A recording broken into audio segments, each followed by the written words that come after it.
What's going on, everybody? Happy Tuesday, a Tuesday edition of Tonight in Haddonfield. And, I'm looking at my inbox earlier today, and Dean's messaging me, and, obviously the Scream news drops, and we just can't wait to get on here and discuss the latest in the Scream franchise. And without further ado, Mr. Dean Renner, what's going on, man? What's up, guys? It's Pop-Up Tuesday. Yet another pop-up edition of Tonight in Haddonfield. Lots to get into about this Scream stuff. Kind of came out of nowhere today, but I went pretty legit first thing today. So we'll touch on things and get into it shortly. Yeah, I believe it was Rachel that sent it to us in our group. Mm-hmm. My first thought was, okay, well, this is probably something fake. Yeah. And because I didn't look into it at all. And it was clear it wasn't fake. And, it was tangible and it was straight from Neve Campbell. And they did kind of what we were talking about several weeks back on this channel, and even things that you had brought up, man, where considering the issues that went on with Melissa and the fact that they were probably only going to have at the most minimal involvement from Jenna Ortega, it kind of seemed like the safest route to go was to go do something with Sydney. Mm-hmm. Now, how centered it is just around Sydney, I have no idea. Yeah. But so yeah, they went and they got Neve Campbell, and considering the all the online talk about her decision to not return in 6 and what she thought about the offer, not only is she back, but I think the surprising thing here is Kevin Williamson's back to write and direct. Yeah. Which is pretty wild. Like, you talk about hitting the nostalgia button. Mm-hmm. This is it. Thoughts? Yeah.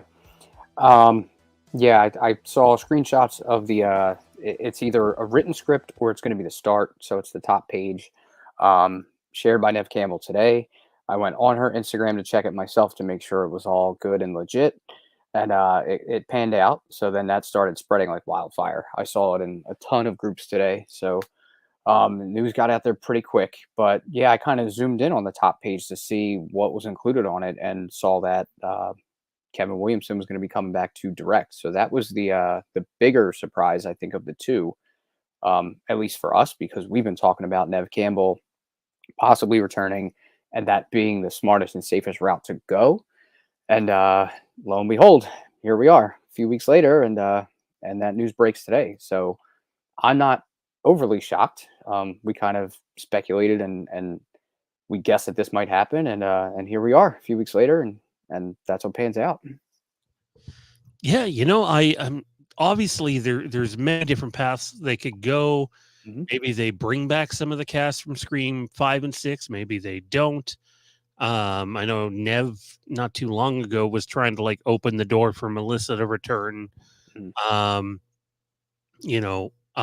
First of all, just on the surface, Neve Campbell coming back, no brainer considering all the bad PR that was happening. Oh yeah. Well, you take some of the bad PR you had from the last go around, and you fix that by obviously bringing Neve back, and obviously it's a role creatively that she likes, and the payday is obviously where she likes. But again, the Kevin Williamson thing, man, that's Scream roots right there. And I hope for fans of that franchise, and I'm a casual viewer of Scream, I would say. I would not say that I'm a big fan of the franchise. I hope for fans of the franchise, this new Scream movie with Sydney at helm and Kevin Williamson returning does for them what Halloween H2O did for Halloween fans back when it came out.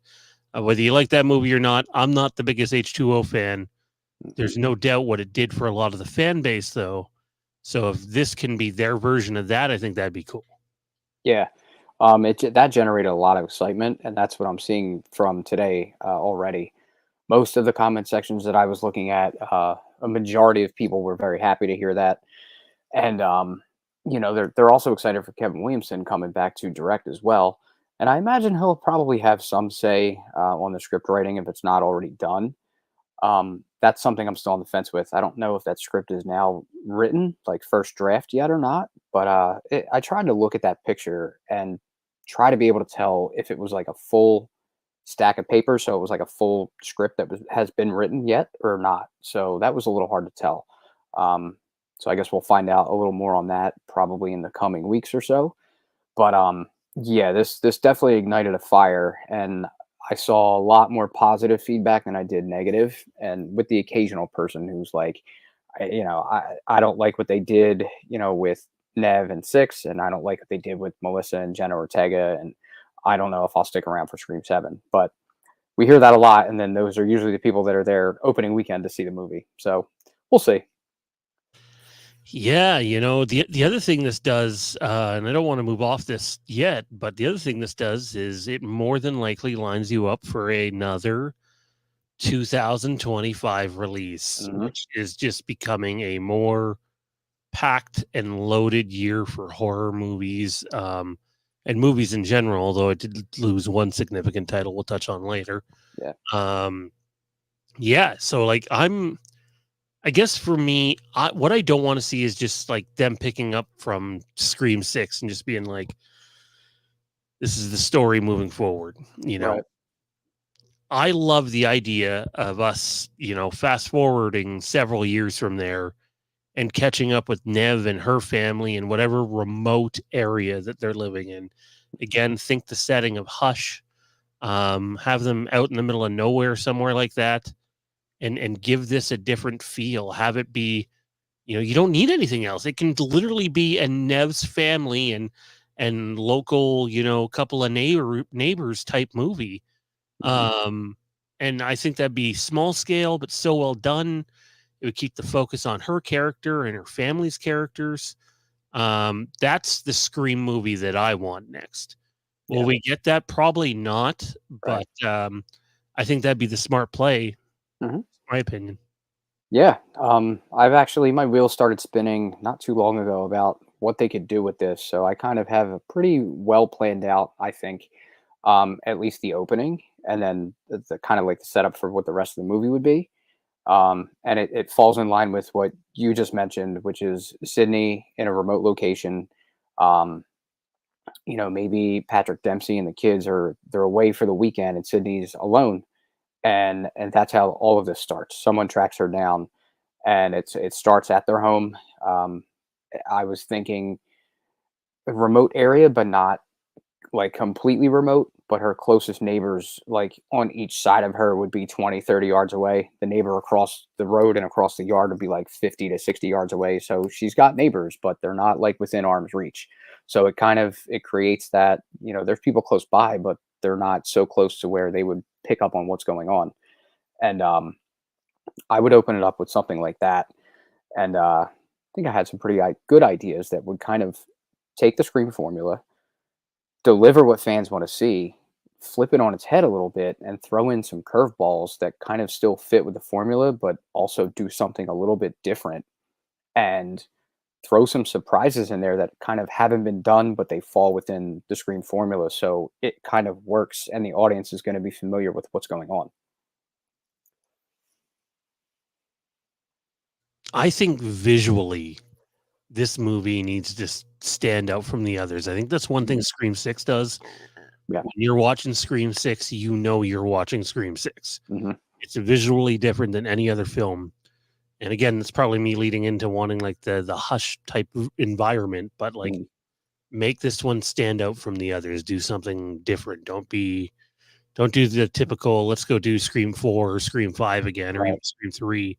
Hmm. Let's do something a little bit different. And I love the idea of bringing Patrick Dempsey back. I think Yeah. if you have her family involved in the story, it just raises the stakes. Yeah. Especially if you're willing to possibly kill one or two of them, Hmm. right? Like, I'm assuming some people see the family and go, "Oh, well, all these people are going to live," but Yeah. not necessarily. Right. That's kind of the bar that they set in six. So if they kind of want to shake things up, um, that would be a good direction to go. Like let's really raise the stakes here. Let's put people in danger that you might think would be safe, but I would say go big here.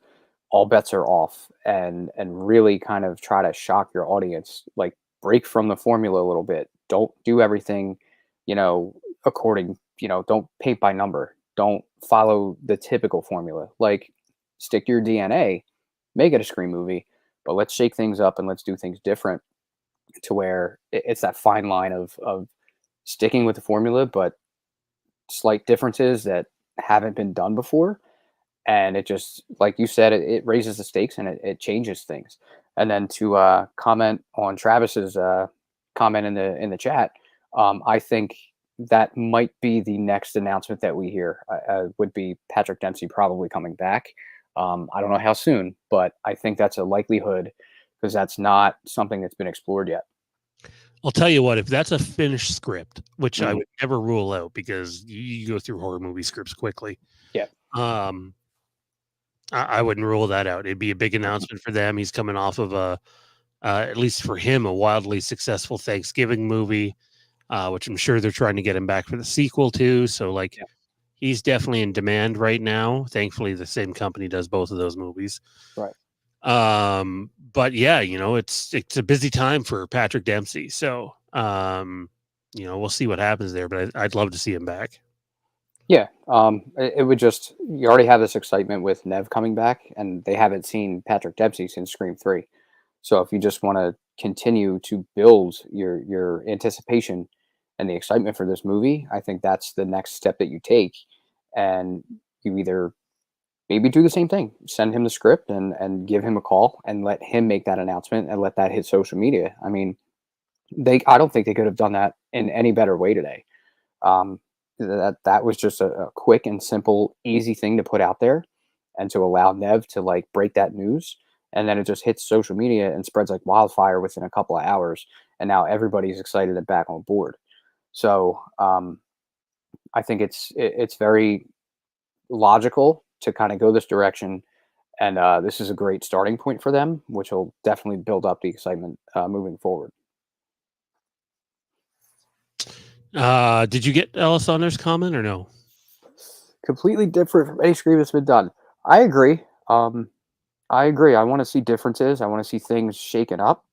And like Freddie says, go mean-spirited. And Freddie's got a good idea there. But I think that would shock the fan base so crazy I can see people walking out of the theater if they go too overboard with it.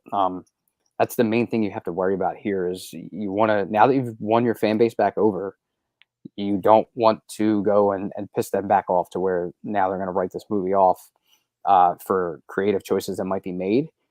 But I really think this is the time to really go big and shake things up and bring some differences to the Scream franchise and break from formula as much as you can while sticking to DNA.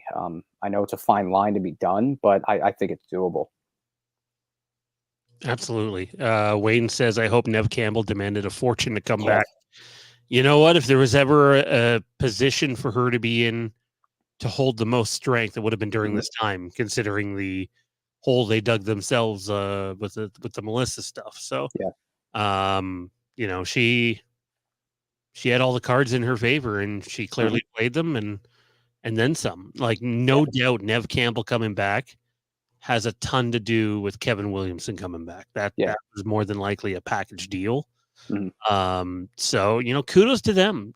Does it completely, forgive them for, the handling of Melissa? It depends on, how you look at it and what your beliefs are. But in terms of doing what's best for the franchise moving forward, at least they're making what I think is a positive swing now. They stick the landing. This thing's going to happen pretty quickly. My guess is we're going to be hearing about this thing filming late this year, early next year. So, and with a release in 2025. So, we'll see what happens, but I'm pretty excited to get to the rest. Really quickly here, since Kenny brings it up, he says, glad Scream 7 is back on track. A little sad that the Batman 2 got pushed back to 2026. But if that means making the better film like part 1, then go for it. Dean, I sent you the screenshot of this news earlier.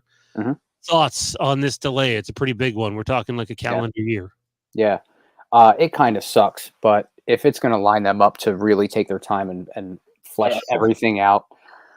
And, you know, it's like he said, if you're going to deliver a better product for it, then I'm all for that. That's something that we talk about here a lot is take your time. We don't like to see rush jobs. We don't want things just pushed forward to get them out by a specific timeline. So, you know, the wait might suck, but, you know, good things come to those who's wait, you know, not to quote, you know, anything there, but, yeah, I think the wait time is probably going to pay off in the end. Yeah, no doubt. I think that Matt Reeves will use that time to his advantage and give us a Yeah, better product. yeah, So I'm bummed about it though. Like I already felt like mhm, it was a long wait yeah, until getting it in late 2025. Now it's mhm, late 2026. It's like, oh boy, um, yeah, that one hurts a bit. That one's tough to swallow. So mhm, enjoy the Penguin when it gets here because right, it'll be a long wait before we get anything else. yeah. It was already like a year and a half off, and now just add another year to that. So, uh, you know, for the fans of it, we're back in the Halloween Kills, you know, wheelhouse of we were all ready for that, and then that got pushed a year. So it is what it is, but you know, it'll be here before we know it. Absolutely. Okay, without further ado, today's edition of show slash and share. Take it All away. right. So, I broke into the huge beast of a Mario box set last night, so we're not going to get that extensive tonight. I'm going to keep it, you know, a little more streamlined and a little shorter because we're on a bit of a timetable here. But I do have a new release, and it comes from Scream Factory. Comes out in a couple of weeks, and you guys look right behind me. You can see it right there on the shelf. And we have their brand new 4K collection of the Ring trilogy. So we've got the Ring 2, and Rings all in here, all done in 4K. I believe they all got Dolby Vision upgrades. No audio upgrades, unfortunately. I think some of these might have benefited from that, but unfortunately, we didn't get it. Um, I think the Ring 2 actually came with 2 cuts, so that's at least a bonus. At least you get an unrated cut for the Ring 2. I have watched the theatrical cut. It's not that great of a movie, but maybe the unrated cut can kind of add something to it.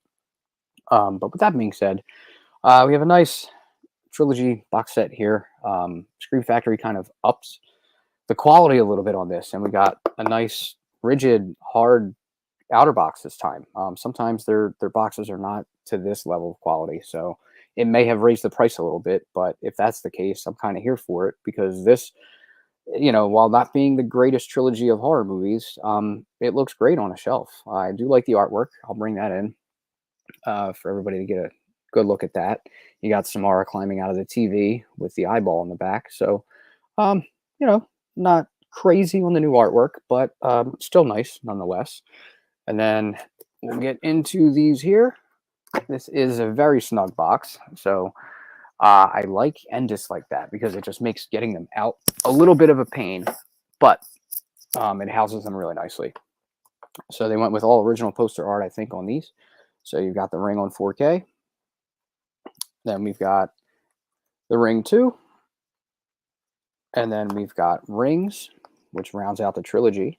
I have not seen this. So this was one of the reasons I wanted to buy this set was because this was included. And I don't even remember hearing about this back in the day when this came out. So this might be kind of fun to check out. Although I heard it's a little messy, so it might not be the best ending of a trilogy, which is something we're used to in recent times. But we'll dive into special features really quick.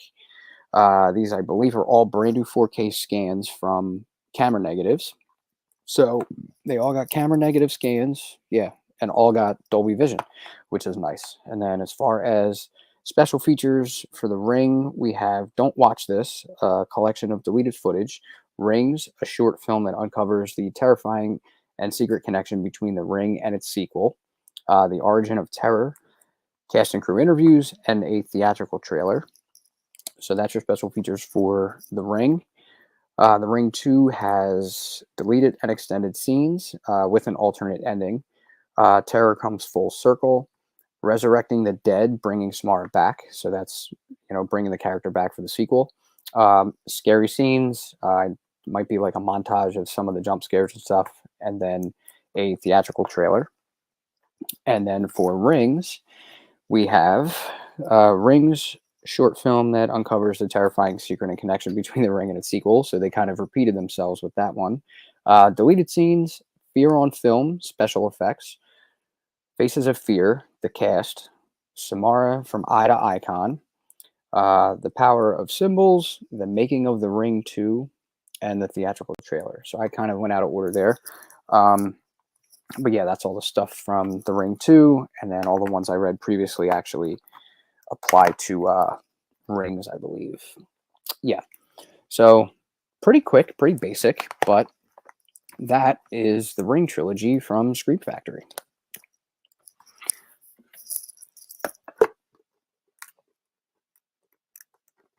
Oh, I think you're muted, Sean. I am not a big Rings guy myself. Yeah, me either. Really get into those movies, but hey, for fans, it's a nice little tight Mhm. trilogy pack, and I think we know from experience, Scream Factory does a good job with theirs. Yeah, for the most part. They fit a couple features on each one of that, so that's good. I know Killer Clowns coming out, they're lacking compared to the last release of Killer Clowns that came out. That was packed with special features, and the new one's not quite on that level. So I'm curious to see what happens with that. It might get an overseas release, and they might re-include all the old stuff. So I'm kind of hoping. Gonna do some open Q&A here to end the show, and then I also have some thoughts I want to share on the Halloween series and what might be going on with the creative team there. Speculation only, but so we'll share that. Gonna give a shout out to our sponsors here. So in the meantime, if you have any other questions to get in for Dean or myself based on anything Scream or Halloween or just anything with what's going on right now in the world of fandom, get them in the chat now. Little less than 10 minutes to go in the show. And I'm going to take this moment to say thank you, a big thank you to our sponsors. Without you guys, we wouldn't be able to be here doing our thing. Ryan from Colleague Nation does a good job. Just really being super loyal and participating in some of the content too. But he's backed us for a long time. So has Jesse from Jesse's Storytime Spectacular. Matt Whitfield as well, who you've seen on the channel occasionally over the years. Really appreciate the support we get from those guys. Jason Nike, Backtrack Cinema, just does a lot of things, classic films. Definitely check out what he's doing over on his channel. And last, but certainly not the least, Mr. Chris Christensen, who has returned to the fold as a staff member and a sponsor again at the channel. He's giving away a Rob Zombie's Halloween mask that he's going to be making live on air on the channel beginning April the 8th. So tune into that. There's 2 easy ways to enter right now. Head on over to our Legacy of Halloween YouTube channel, subscribe to it, and leave a comment on one of our videos. And if you've done that after March the 1st, you are already entered. And then the exact same thing on our Legacy of Westeros channel. Head on over there, subscribe, and leave a comment on one of those videos. That will get your name entered 2 times if you do both. And this will continue for weeks to come.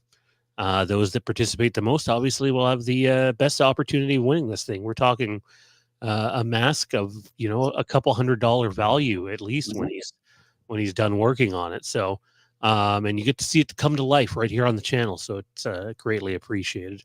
Let's get to the chat here and see what's going on.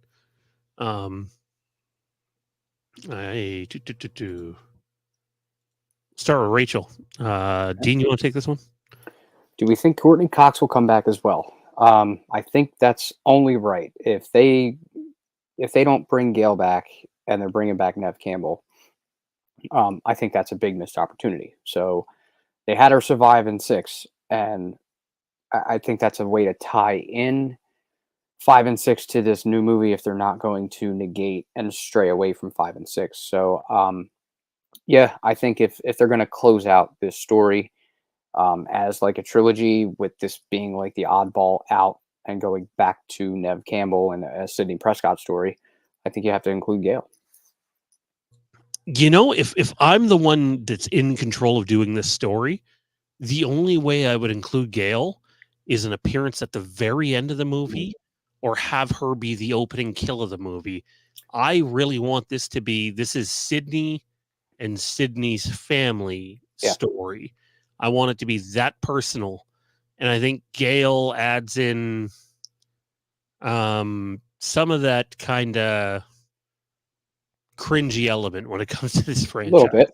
Yeah. Just in my opinion, the stuff that happens with their character or around her character. Yeah. So, you know, bring her back, but bring her back in the right way. Don't sacrifice story to have her there. Right. I think opening kill would be a good idea. You wouldn't really see that coming until it's on screen and you realize you're in the beginning of a Scream movie and this is the opening. So you would come to expect that if Gale pops up on screen. Travis says, I wouldn't miss Courtney. Don't mind the character, but she could use a break. I agree. Yeah. Yeah, you can give her a break. Rachel says Kirby could easily be brought back working in law enforcement. Definitely. You know, I see where you're going there. And that's the typical Scream thing, right? Like, let's find a way to get back Gale and get back Kirby and whoever else might have survived from other films that are available at this point in time. Yeah. But for me, again, that's not the Scream I want. I want something personal and gritty and focused. And I hope that's the route they go. But, you know, the route that Rachel and others in the chat are mentioning is probably the more likely route. Although I hope that doesn't end up being the case. Right. I think you could give them almost glorified cameos and they could kind of be background characters a little bit with small roles of, you know, here and there in the movie. But keep it mostly focused on Sean's a sucker for Twisted Tea. Yeah, they're good stuff. But keep the movie focused on Neve and that story. Linton says, what you guys reckon on the new I Know What You Did Last Summer sequel? I guess, I don't know. I guess for me, unless something's happened in the last few days, it seems like a bunch of what ifs still rather than anything concrete. Yeah, I'm a little in the dark. I haven't really heard much about it at all, except for I knew that it was happening and the possibility of bringing back some of the legacy characters. But outside of that, I'm at a loss at the moment. So I'm sure stuff will be coming out about that soon. Wow, we really got on a Twisted Tea rant in the chat, huh? Yeah. I'm just questioning it all now. Look what I went and did. Dean, will you see the new Scream open? Maybe just for the opportunity to be able to kind of hop on here or within, you know, the horror community and talk about it. But yeah, I think this is going to set me up to have to see this thing early. Yeah, I felt that way going to see Halloween Ends. So I knew what I was getting into. Yeah. Anyways, I suppose that does it for that. Let me throw this out here, man, in terms of the Halloween TV series. I want everybody to use this as food for thought.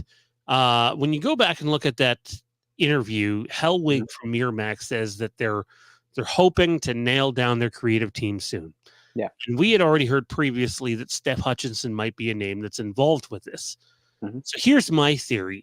I think they already have several members of the creative team down. I don't think they're sitting there with a clean slate, still considering a ton of people. I think they either have a lot of what they need in place and they want to do it all in one clean shot. This is what you're getting from this project, or that they're down to their finalists.